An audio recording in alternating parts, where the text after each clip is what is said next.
Iran ও ইসরায়েলের মধ্যে চলমান সংঘাতের পরিণতি কি হতে পারে, সেই আতঙ্কে দিন কাটছে কাতার প্রবাসী বাংলাদেশিদের। তারা বলছেন রাশিয়া ইউক্রেন যুদ্ধের মতো আর কোনো যুদ্ধ দেখতে চান না।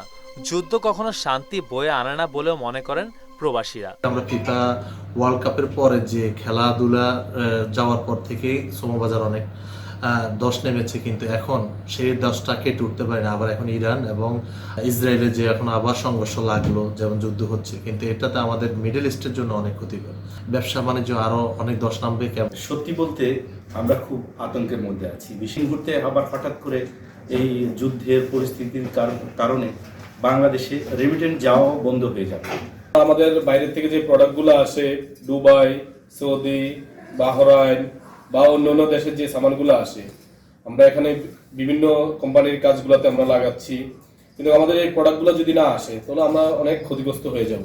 এই যুদ্ধ যখনই থাকে আমরা শঙ্কার মধ্যে থাকি, যেহেতু এটা যুদ্ধপ্রবণ এলাকা, আর যেহেতু ইউএস এর একটা বেজ আছে কাতারে, তো এই জন্য আমরা শঙ্কার মধ্যে আছি।